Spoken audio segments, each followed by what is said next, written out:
You are listening to the Narco Picnic Podcast with your host, Joel Goralski.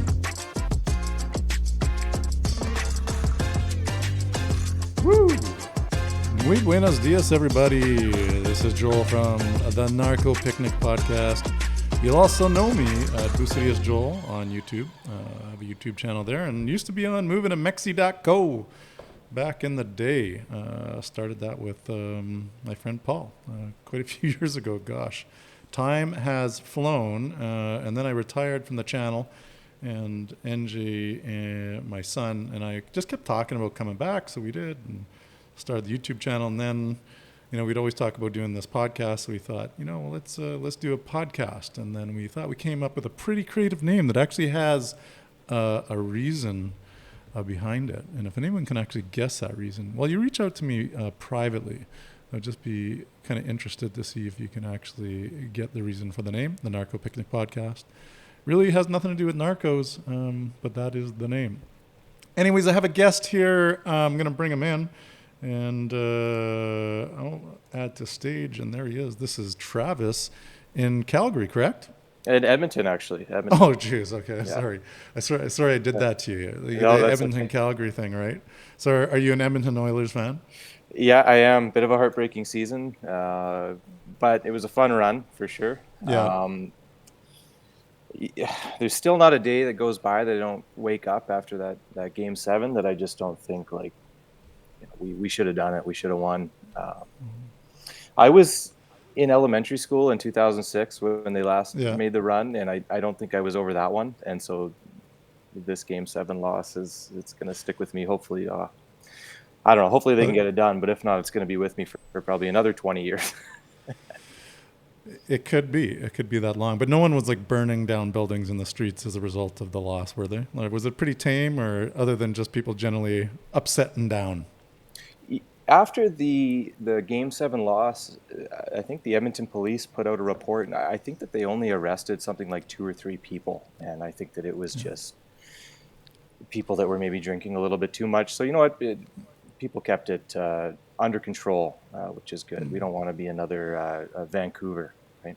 Yeah, that's kind of like a sad part of our Canadian hockey heritage and history. I can still see it, the guys hanging on the power poles and just creating nothing but havoc. Were you in Calgary in 2004 for the run? Yeah. Okay. Hold on. No, we came here in 2003, so we were here. Okay, so you would have just missed it. I just missed it. It's a big deal, in Edmonton. It really is a religion. There's and maybe it's because there's not a lot to do otherwise in the winter. I don't know, but it's hockey. We all grew up. But did you play? No, you know what? I wasn't much of a hockey player. Baseball was my sport growing up, but there's probably not a lot of bigger Oilers fans out there than me, to be honest. So, okay. Well, where's your jersey? How come you're not wearing it right now? I don't see Oilers paraphernalia behind you. I got my Pacifico shirt, actually. Oh, you got the Pacifico. Okay, well, that's relative. Had to be on brand today. That's funny. It's kind of funny when they lost the first 2 games. I was trying to lay a bet online. I don't really gamble, but I couldn't figure it out, so I just gave up. But I was going to bet that Edmonton was going to come back and win it 4-3. And then when they were down 3, then I tried to go online again and lay that same bet because I'm it's going to go to Game 7. And anyways, I guess thankfully I didn't figure out how to. It was going to be like a $5 bet or something, so it wasn't a lot. It was just for shits and giggles to say, hey man, if they get to Game 7, then that $5 really means something. But it was still pretty exciting for all you guys, I can imagine. It was exciting, and it's the city comes alive. Edmonton can be a little bit of a sleepy city otherwise, but during the playoffs, just a totally different place. Yeah. Unrecognizable. Well, I'm from Winnipeg, so, back in the Winnipeg Jets days, that was, we were fanatical. And I grew up playing hockey, from 5 years old, so. But then, I don't know, as I got older, I just kind of lost interest in it. And I think it was after the second players strike. It just, and then the cost of Calgary Flames tickets. I'm like, there's just better things to spend my money on. So I just kind of I lost the hockey vibe, so to speak. And then maybe living in Mexico, you just kind of forgot about it down here. Well, that's but true. There are diehard fans that live here that's right. or when they're on for sure. The what's it called in Bucerias? The Barcelata, or what's it The called? Barcelata, yeah. Yeah, the Barcelata. I mean, that's as good of a place to watch hockey as anywhere, I think. Yeah, absolutely. All right, so tell us a little bit about yourself. So you're a pilot, and I was kind of reading a little bit of your bio. You started flying for like medevac, yeah? Yeah, that's right. So, I mean, a tough act to follow, first off, after William. Yeah. So, but yeah, no. So started flying probably about just over 10 years ago, and first kind of big job was flying for Alberta Health, doing medevac operations. So in Alberta, and there's medevac operations in Mexico as well, but here in Alberta, just some of the smaller communities, they don't have the type of services, to get proper medical care. Yeah. And so a lot of cases, it's, somebody needs an x-ray, or somebody breaks a leg, or somebody needs an operation done, and it's a little bit time sensitive. And so rather than sending an ambulance to drive all the way from, let's say, Edmonton or Calgary up into northern Alberta, they'll just send an airplane. Mm-hmm. But there's also some pretty critical flights that we would do, where I remember actually it was my second flight on medevac, and I get a tap on the shoulder from one of the medics, and they say, "Hey, have you ever done CPR?" Right. I said, No, I haven't. They said, "Well, we might need you here right away." Is this in flight? This is in flight. Yeah, in flight. Okay. And so they didn't end up needing me, but they did go with the CPR, and this is a King Air airplane, and I can send you a picture of it. We can maybe throw it up there. But I mean, you can literally feel the plane rocking, back and forth. So some pretty tense moments as well. I mean, I would say that probably 90% of the flights are pretty calm, just transporting people. And in some cases, the patient walks on and off, and they're not always on a stretcher. But there was the odd flight where, we were having to fly basically max speed and getting priority from air traffic control to get in there. So right, and then that's the other thing, right? Like there's other planes in the air. Like if you ever look online at like a tracking software, it's like amazing how many planes are flying there in and around one another. Yeah, for sure. And so I mean, we're cutting off the airliners and all that sort of stuff just to get priority. And then but from there, after flying medevac, moved on to the airlines. So got on with my airlines regional subsidy, and then from there moved on to now flying the Boeing. So flying internationally, but domestically in the winter, doing lots of north-south flying, primarily into Mexico. Yeah, so that's where I kind of got to know you, because you would fly into the Puerto Vallarta and spend a little bit of time in Bucerias, and you guys kind of fell in love with the area, right?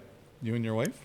Yeah, it's of course, it's amazing. You fell in love with the YouTube channel.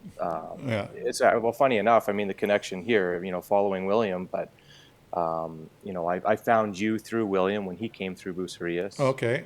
And so I remember when I was following him on his journey up the West Coast there, I was thinking, geez, I really hope he stops in Bucerias. I'd spent a few days in Bucerias, on my own travels, but I thought, geez, I really hope he stops there. And so he did. And so you guys linked up. I found your channel. And so, I fell in love with your channel. And that really opened up this whole idea of staying in Bucerias. And absolutely love the area. Everything about it. It's fantastic. Do you ever see yourself moving here? That's the plan. That's the plan. The deal with the wife is high quality air conditioning, and we can move down there. So right. Okay. I love the heat. She doesn't love the heat quite as much. So that's what I think the trade off will be. But I mean, funny enough, Edmonton today is warmer than Puerto Vallarta. We're at 35 degrees Celsius today, That's interesting. which for the Okay. Americans, I And think so, something but like that's a little bit more 95 of a dry Fahrenheit. heat. Yeah. Yeah. It is, yeah. Yeah. So there's not the That's hot. humidity, but That's it's hot, hot. everybody. Yeah. That's hot. Yeah. Yeah. Well, I remember the heat waves in Winnipeg, but we would also get the humidity because we had the lakes, we had the river, so when it got 35 or 38 degrees in Winnipeg, man, it was hot. And I actually got a funny story. I used to work for Pure Later Courier, Okay. and I was in management, and every time we would have to go to meetings in like Toronto or Winnipeg, or if they had us flying around to save money, guess where they sent us on? I was on the jump seat, right? So I had some business in Winnipeg, and then I extended my stay with a little bit of a vacation.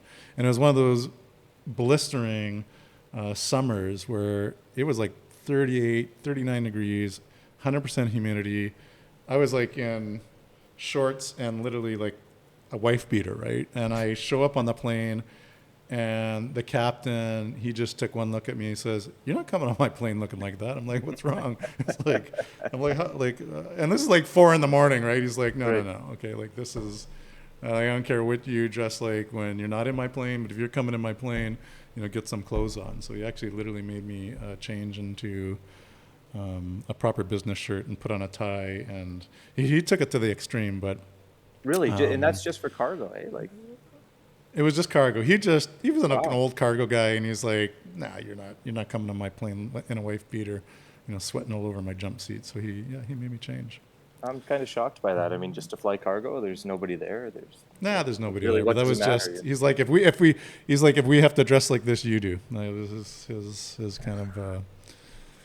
It was a very corporate company, so I don't know. Some of the guys didn't really care, and other guys did. Like what? So flying, I guess you've seen a little bit of it all. Like, have you ever had a scare? Yeah, there was one day. I don't know if you'd call it a scare, but flying with the regional on the Q400, we were flying Kelowna to Vancouver, and we took off out of Kelowna, and we got an indication with our landing gear that something wasn't quite right. So the landing gear had come up, but our concern was that the landing gear wasn't going to come back down.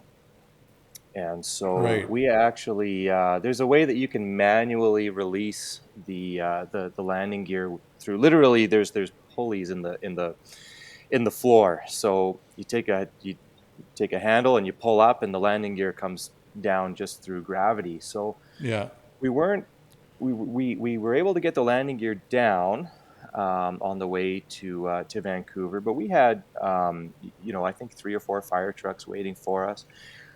Our concern was that potentially the landing gear was going to collapse after we landed, and so we were fully loaded. I think we had 75 people on board. We landed as softly as we could, and we're as careful as we could be with landing, and ended up working out just fine. The fire trucks followed us into the gate, and that was just fine. But I would say that's probably the closest I've gotten to really,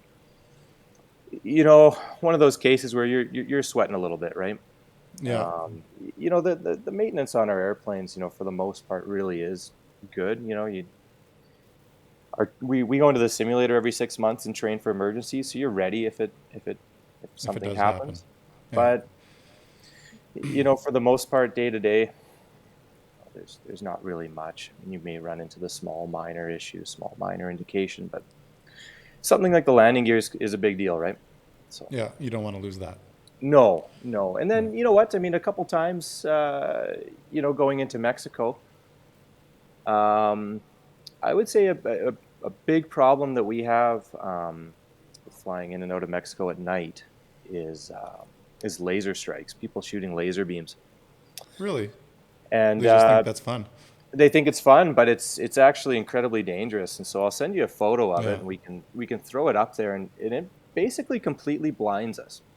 And it can actually cause temporary blindness for us as the pilots as well. Right. But Mazatlan at night is just horrible for laser strikes. Horrible.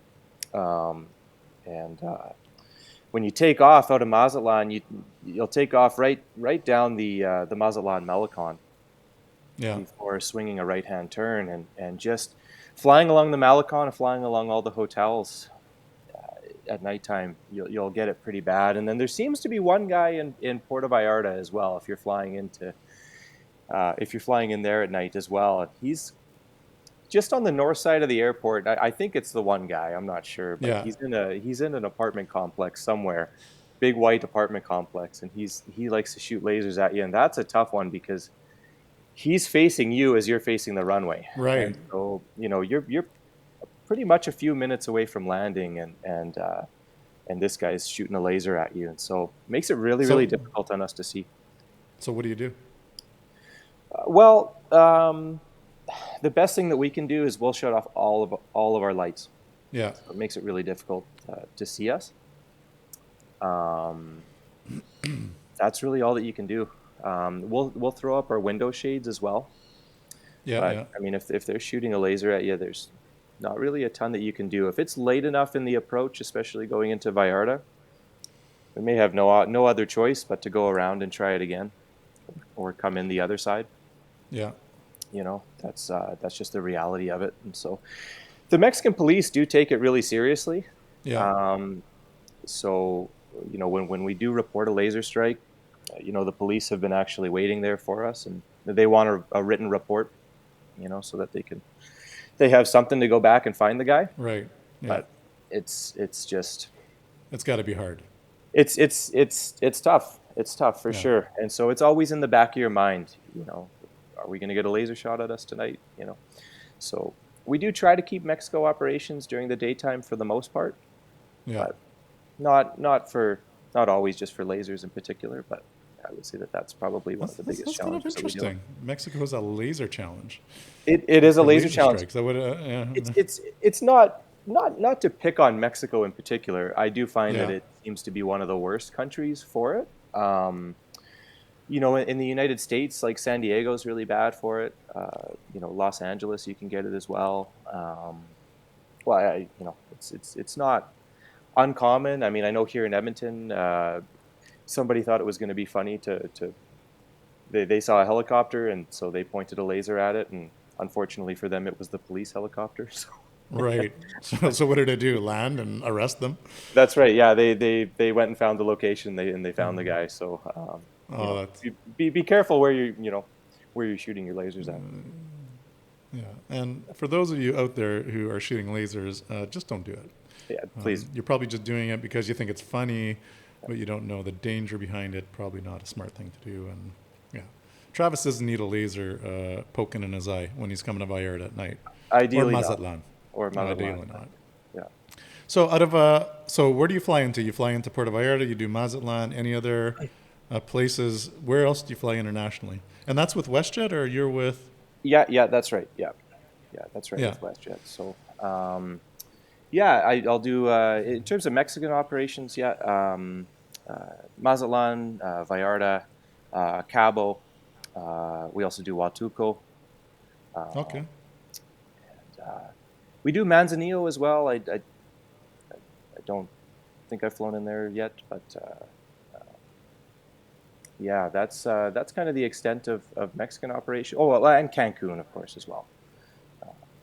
So we have. And what's your favorite city to visit? Oh, for me, it's Vallarta, and it's not even close. Vallarta. Yeah. Okay. Yeah. Not even close for the other ones. Not even close. I mean, Cancun is so commercialized and Americanized. Yeah. I think Vallarta's kind of on the way there, if you want the truth, but it still has a little bit of charm left to it. I think you'd agree. Yeah. And Mazatlan's not a layover for us. It's just an in and out. So would love to see Mazatlan, but haven't had the opportunity yet. It's a nice city. I like it. Yeah. Yeah. And then, in terms of internationally, past Mexico, I mean, it could be anywhere. I mean, right. You name it in the U.S. I mean, we fly there. We also fly down into the Caribbean as well. I don't do the stuff that's over to Hawaii or over to Europe. That's other equipment though, right? So 787. Well, on the 737, we do Hawaii, and Oh, okay. as well Yeah. out of they do run direct Toronto to Edinburgh and Dublin, I believe, and they'll also run it Oh, out of okay. Halifax as well. Halifax, I think, is a little Right. bit better for fuel, but yeah, I try to. For me, north-south stuff is better. And do you get to spend, like, are you just like coming here and you just flip it, or every now and then you come here and you get to spend a few days? Like, how does that work?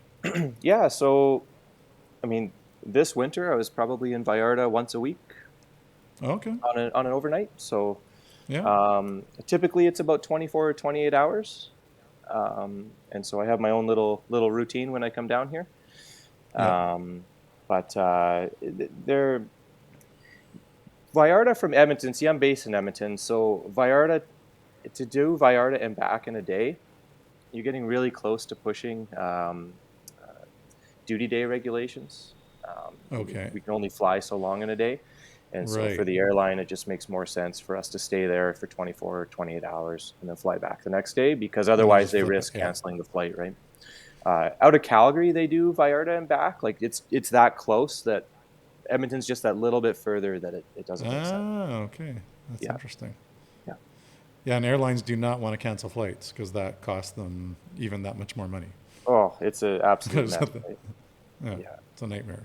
Yeah. I mean, yeah. So I mean, in on a Vallarta overnight, I mean, I got a pretty good routine going. I mean, you get in and hit the pool for a few hours, and then Pepe's Tacos is not far down the Yeah, street, or find a in Vallarta. taco stand in Yeah. Vallarta. Yeah, that's right. And then get a good sleep, and then I love to do the hike, Mirador de la Cruz.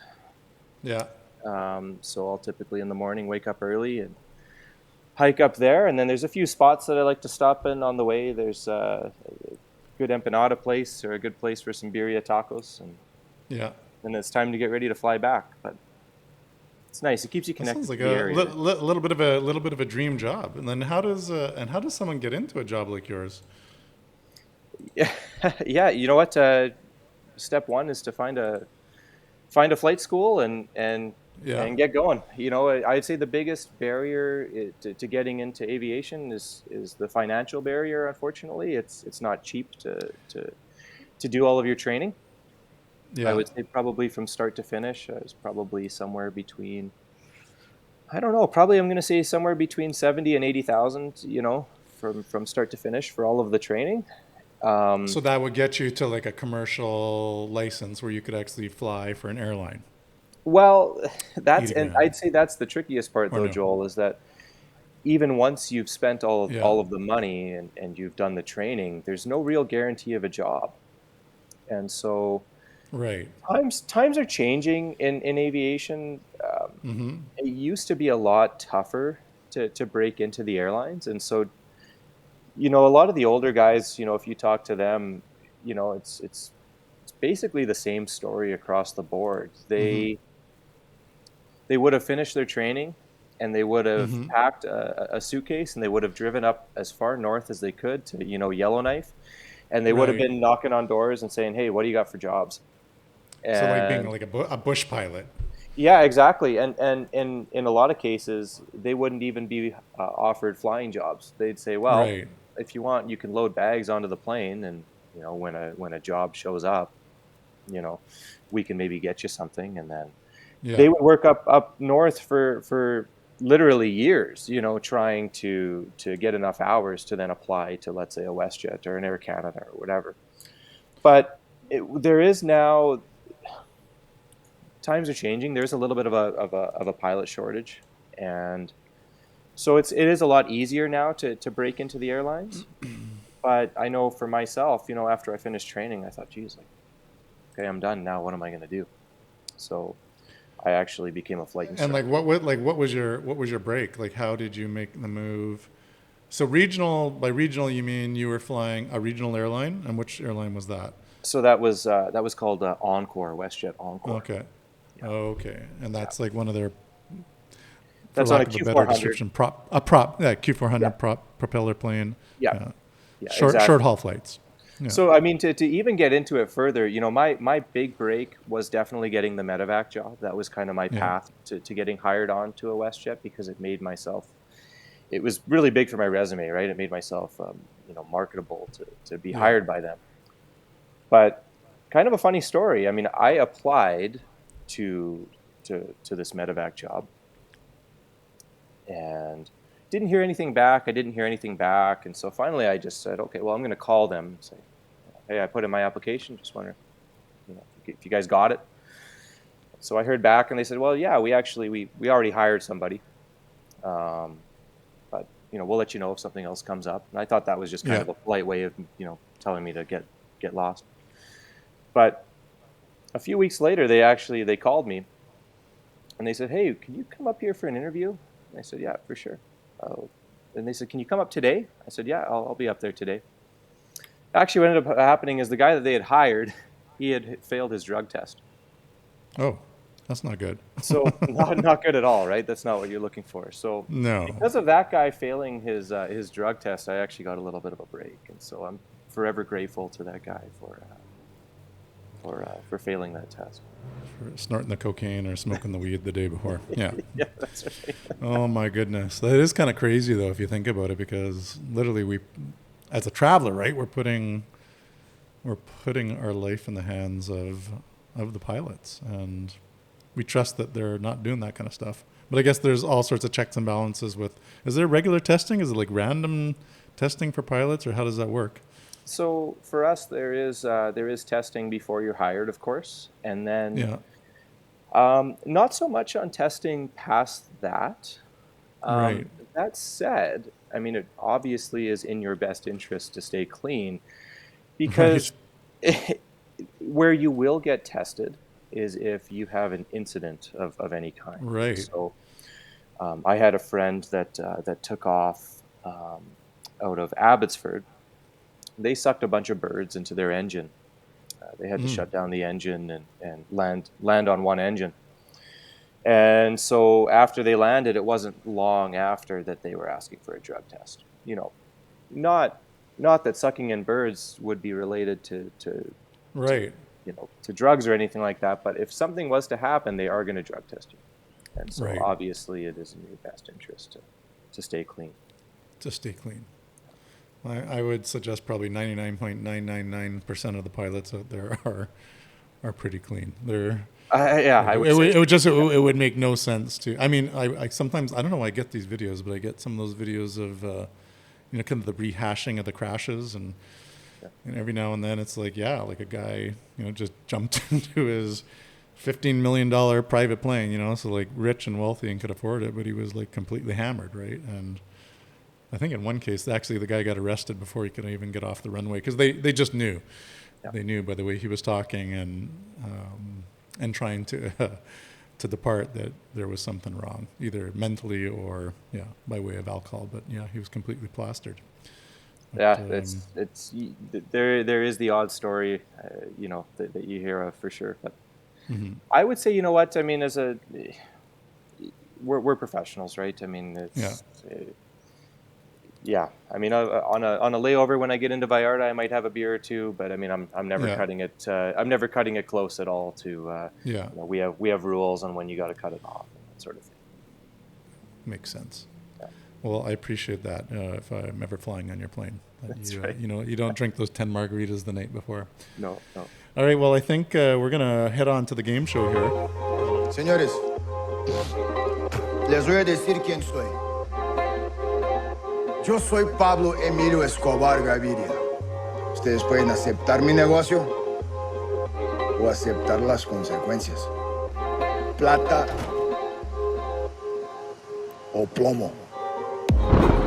It's just such a classic scene, so we're gonna have this little game show on our podcast where we do Plata or Plomo. Gives the person a chance to win vacation credit at medivac.com. And well, first and foremost, I'm going to go back to the last video we did with William, because we did give away $2,000 worth of vacation credit, but also there was a bonus prize for anyone who had guessed the question correctly, and they just commented into the video. So I'm kind of like scrolling up and down right now, and if you could just tell me when you want me to stop, I'm going to stop randomly, and I'm just going to pick someone. I'm kind of going up and down, and you can just decide when you want me to stop. Stop. Okay, I'm going to stop here. All right, so that guy didn't get it, so I'm going to go down to the next one, and let's see if this guy got it. No, so I got to go down to the next one. Okay, so we're here to Sandra Iftadi, and I think she's won before. She's good. She got the question right. Pulp Fiction was the first one. Season 1, episode 6 of Narcos was the second. Scarface, Tony Montana, and the actor was Al Pacino. And she got the big one, which was Incredible Adventures in San Agustin, Mexico, Oaxaca, and that's when William did the backflip with a twist and got kicked out of the pool by the police. So Sandra, you won yourself $500. You got to be watching this video to find out about it. We don't advise anyone via email, so that's a little trick we have there to just get people to watch these things. And you've actually had your share of winnings, have you not? Yeah, I was going to say, I mean, smart move to put me on here because maybe somebody else will have a chance to win. Yeah, because I think you've won at least twice, if not 3 times, something. How many times have you won stuff with us? I won. I've twice now. I won the YouTube. What was it? It was a YouTube clip when you were doing the moving to Mexi.co. You had to pick your favorite clip, and I think it was whoever got the most views. Won a week, and then right. Yeah, and we were pushing that one hard. We were down by I think 100 views on the last day, and we were just sending it everywhere. To all your friends and family. Everybody, people were sharing it on their Facebooks, and I was offering up beers for them to share it on their Facebook. And then I got the credit on this on podcast episode number 1. That's right, $500, right? That's right. Or did you win the big one? No, you won the 500K. 500. It's hard for me to keep track of this stuff. Well, there you go, everybody. Like it pays to be on the ball when it comes to watching the show and listening to the podcast. Because I'm gonna actually basically decided it's my contest, so I can do whatever I want. But the contest is officially moving to the Narco Picnic Podcast. And we're going to have a little fun with it. And we still have people in the entries, so I'm going to do those kind of like randomly. But the next one, and this is for $500, is if you go back to the last video Jillian and I did of our trip to Oaxaca, which was pretty fun.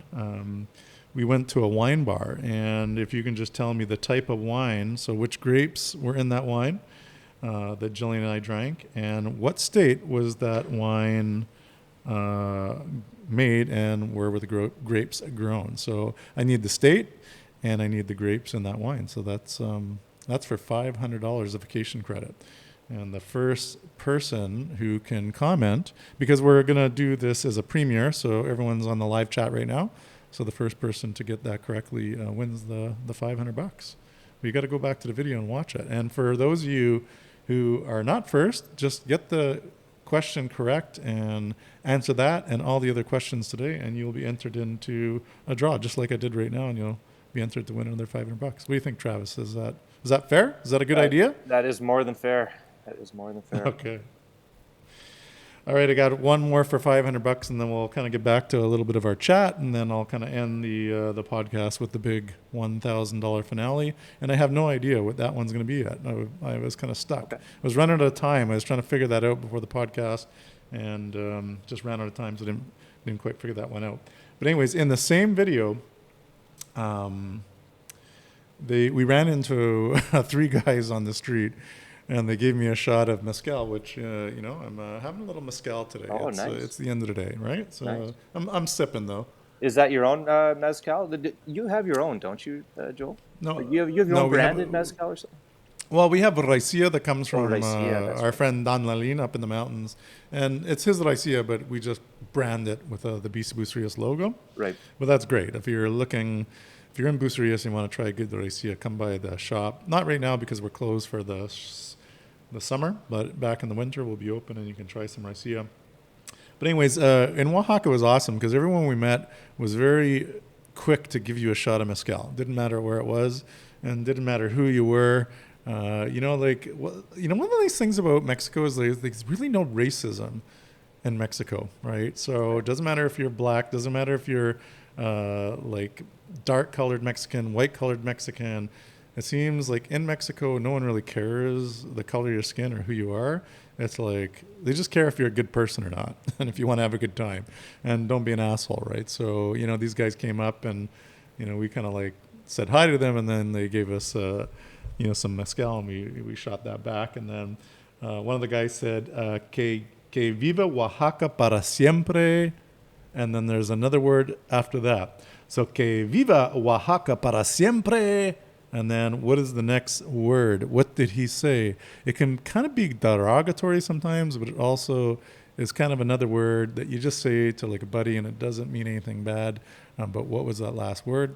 So the first person to guess that word correctly below wins $500. And again, if you didn't win, don't worry about it. Guess all three answers. So there's one more question to go today. And if you just guess that, put it in the comments below, we will enter you into the bonus prize. Nice. So yeah, I have one more plane story back to my Pure Leader days. So this is kind of funny. So I don't know, it wasn't funny at the time, but I was flying, again, a cargo plane from Calgary to Winnipeg, and there was like major like fog. So they were doing like an instrument landing. You could not see you couldn't see the runway, you couldn't see lights, you couldn't see anything. Like we were in the clouds, it was raining, there was like fog, there was turbulence, and I was just like in the little jump seat behind the pilots, and this was like those old 727s. Yep. But anyways, as I'm just kind of like watching the altimeter kind of like tick down, tick down, tick down, tick down, and I'm like, okay, like, please God, just get us closer to that. I can't remember what Winnipeg is, like 800 feet above sea level or something like that. Yeah. And then all of a sudden, alarm bells start going off in the cockpit, like this, like whoop whoop whoop whoop whoop, too low, pull up, glide slope, too low, whoop whoop whoop whoop whoop. That's pretty spot on though for the viewer. Yeah. That's really accurate.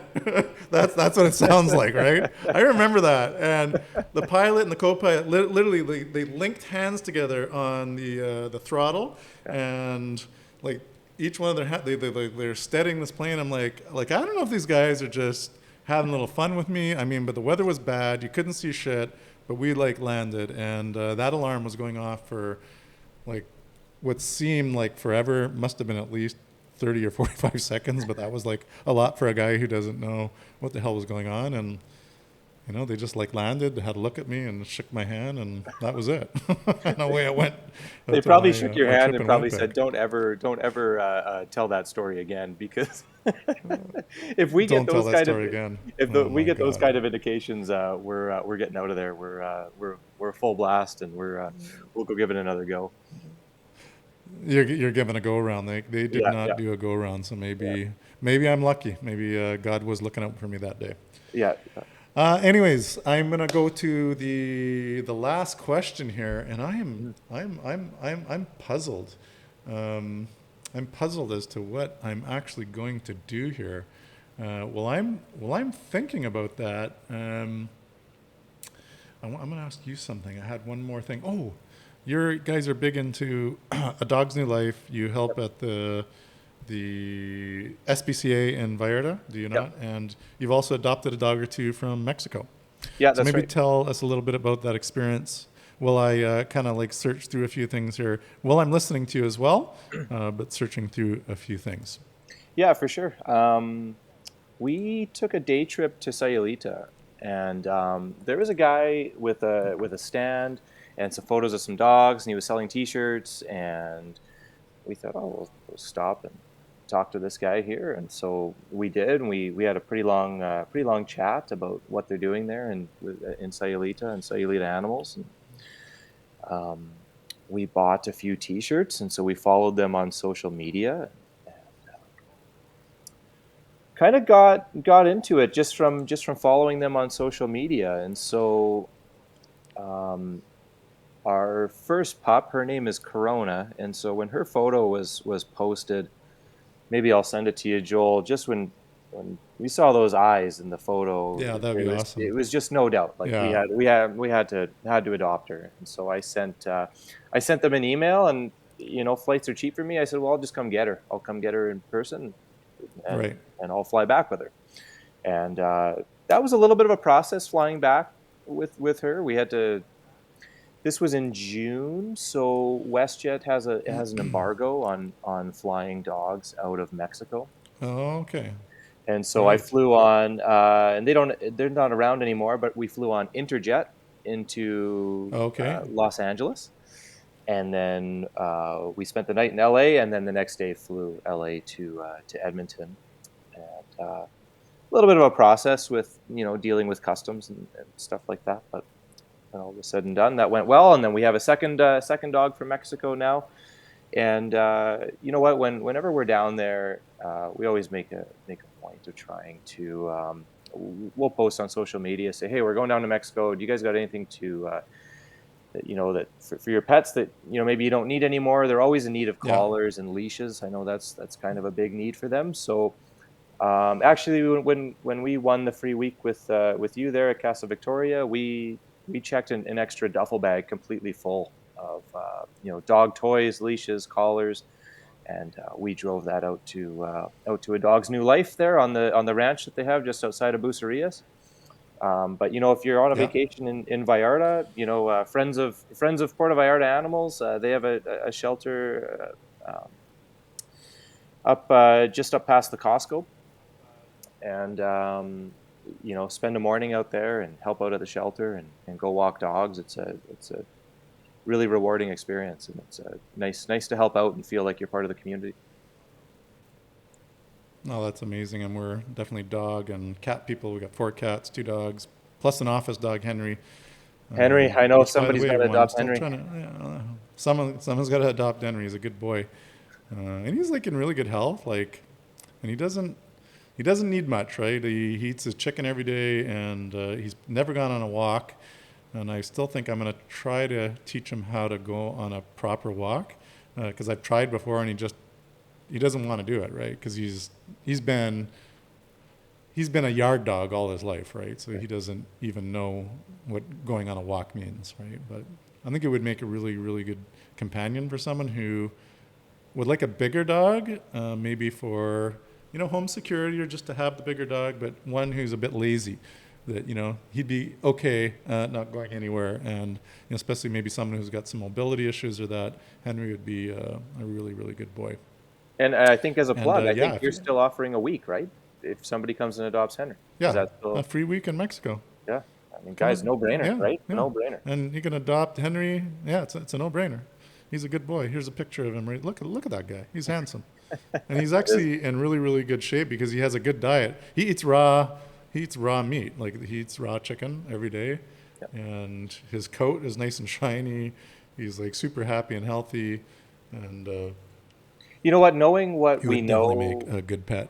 Knowing what we know now, especially about the dog situation all over, but I mean, especially in Mexico, we would never buy from a breeder again. Our next dogs, I'm sure they'll be adopted from Mexico as well. I remember that really doesn't make any sense, and they gave me a hard time about that when I was clearing customs in Canada and bringing a dog. Oh yeah, back. And they said, what are you bringing a dog back from Mexico for? Don't you know there's lots of dogs here? Tons of dogs here. Yeah. But, my response was a dog's a dog. I get it, right? Yeah. A dog is a dog, and the world is one big. The world is still one big world, right? So, and it just.